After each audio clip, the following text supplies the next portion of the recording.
Great morning, world. This is your boy Dragon. As a reminder, the Rise Up with Dragon or 10-minute Rise Up with Dragon has a goal to remove the blindfolds of your mind so that you can gain access to higher levels of consciousness and tap into your true great potential. How do we do this? We do this with our podcast, weekly blog called The Dragon's Lair, One from the Vault, and our upcoming online courses and books.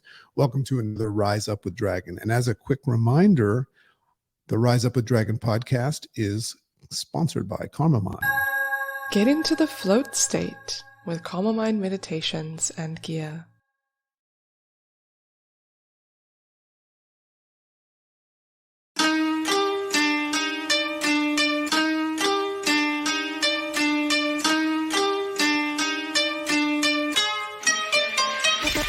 Great morning, world!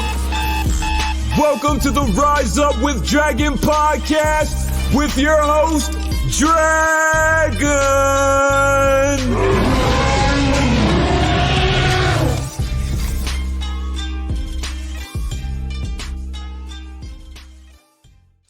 What's up, y'all? It's your boy, and I wish you a great morning. And we're going to get into today's topic right away called taste in our 10-minute Rise Up. Sporting the new Rise Up with Dragon hats.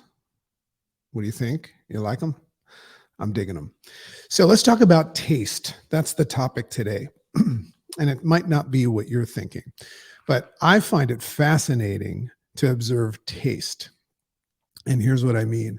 You can draw similarities in how different folks have different palates and different tastes for things like cuisine, and see how it's often associated with their upbringing and cultural MFTPS, mother, father, teacher, preacher, thus programming, right? You can just identify how different people have different tastes. And if you take a step and figure out why somebody might like something that you don't, you'll see where it comes from.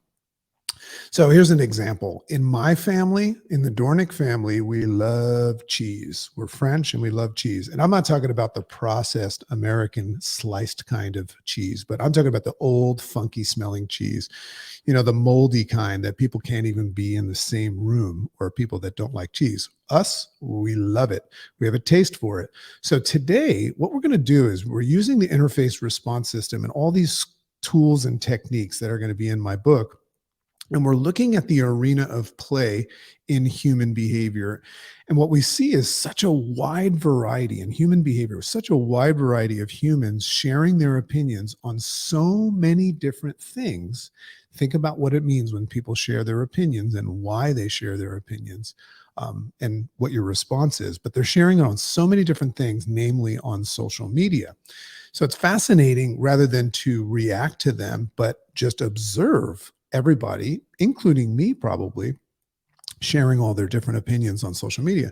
So whether they're making political statements or praising their religion, or, even, sharing a philosophy or something they read in a good book, which I like to do, you can see that we all have different and similar tastes. Now, that's an interesting observation, is to know that we all have different and similar tastes. So when we observe someone sharing their particular taste, what we do, and this is not really our fault, it's part of our automatic response system, we make a quick assessment as to whether we concur or disagree with them or that taste. Think about how you automatically do that. So that's an interesting thing to think about, is how you respond when somebody is sharing something that we're now looking at as taste. So in this space of comparing tastes, we often miss the value, and this is what my offering is to you today. We often miss the value and magic of learning beyond the observed taste. That's what we're observing and what's behind it. And that's why we say, I was asking Chicken today, what's the first thing that you notice that I say anytime you say anything or make a statement? She goes, right? Creating space between the stimulus and your response. That's part of the interface response system. So we say, what an interesting and particularly radical, if that's what you perceive, opinion that I see in this individual. Try this sometime rather than getting pissed off or in agreement. What an interesting and potentially radical just opinion that I see in this individual. And then you could also say something like, it's not my thing. And I also say that it's an acquired taste indeed, but interesting. So you're shifting from responding to just observing. That's the key right there. I wonder where, and here's the next question I ask, I wonder where this preference comes from. So just pick anything, politics, vaccination, war, nutrition, anything like that. If somebody makes a statement, whether you agree with it or not, be an observation of the fact that free will dictates that they can do that. But what we're doing, and I call this in my book holographic vision, is we're just getting curious about where that statement's coming from rather than reacting to it. Very, very healthy thing to do. Could it be their upbringing, maybe even past trauma? You can get empathetic for somebody that's potentially gone through some past trauma, which is why they might be coming out as angry, which they probably don't know they are. So my gift to you today is this.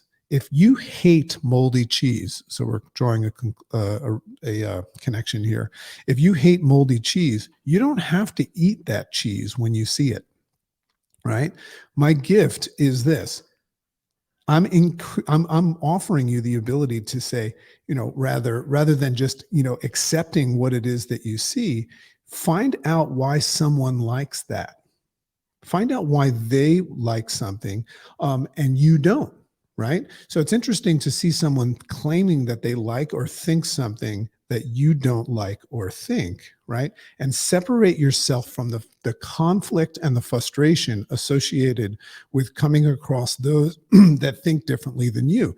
And that's another interesting observation is if you observe somebody thinking or saying or doing something that you don't do, think, or say, all you're doing in that moment is coming across someone that does things different than you. One's not right, one's not wrong, if you really, really think about it, because we don't really know what we're doing, right? So think about that. The world's greatest breakthroughs, and this is an interesting thing that we all know that kind of validates this. The world's greatest breakthroughs often come from open forums, and we call them masterminds, where people that all have different opinions come together, different opinions and tastes come together to tackle hard problems. And the reason why that's valuable is if you get a room full of smart people that all have different vantage points, it keeps you away from the book I'm reading by Daniel Kahneman right now called Noise. He calls it the illusion of agreement, meaning like everybody just thinking everybody thinks the same thing. We don't all think the same thing. We all have free will and we can all think things. So when we get into a mastermind, it gives us the ability, if we're open, to just get all these different vantage points. So that kind of validates why we should, separate ourselves and think about why people think things rather than why are they doing this to me. So imagine a team, just as an example, that's probably relevant to you right now. And I'm not inviting opinions right now, although you're always welcome. Imagine a team that all share the same tastes, right? And ideas about creating a vaccine. Nobody is there because they all share the same taste. How boring would that be? Nobody's there to challenge its creation with their own unique tastes.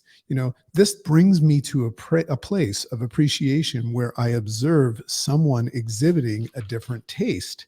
So this is what's cool about this. If you really, really want to grow, and it takes place out of the comfort zone, if you observe someone doing something that now you understand is just a different taste, right? And the reason why I call it a taste is because it's been acquired. So if you notice somebody's doing something differently, it's your opportunity to expand your mind and just, rather than accept it or deny it, find out more about it. Look at it holographically. And it unveils an opportunity to challenge your own belief system, core values, and own tastes. Because remember, if you're observing tastes, they're observing tastes in you, but they might not have an interface response system, and they might just attack you for having a different taste than them. But you're different. You're going to look at their tastes and you're going to give it a little bit of time, right? And what's cool is you might find out your taste was not beneficial to you and you might pick up another. One of the best things I've ever done is just become open. So hunting, and I'll give you an example of hunting, and I've got my hunting friends that would love to just talk about this, but hunting, I don't have a good taste in my mouth about hunting, or I used to not have a good taste in my mouth about hunting until I started thinking like this. However, I have a lot of close friends that I really, really appreciate, love and appreciate, that do have a taste for hunting, right? So when I learn and I've spent time understanding like why somebody does something, when I learn what's behind hunting, and this is just an example, and why they do it, and I see that it's their upbringing and there's a passion behind it and there's a respect thing behind it and all that stuff, I find that it makes sense why they do it. It's still not my thing, guys and girls. It's still not my thing because I have no taste for it. And I did not acquire a taste for it when I learned about it. It's not my thing. But in understanding others, it no longer leaves a bad taste in my mouth. So that's what I'm really looking for. Are you finding that your observation of others doing what you feel is useless and stupid leaves a bad taste in your mouth? Well, get to know how they built this acquired taste, or get to know how they acquired this taste and set yourself free from it. A great response the next time that you observe abnormal or radical behavior could be, yes, he's got an interesting taste for politics, doesn't he? So love and appreciate you all. Have an amazing day. Enjoy the new format.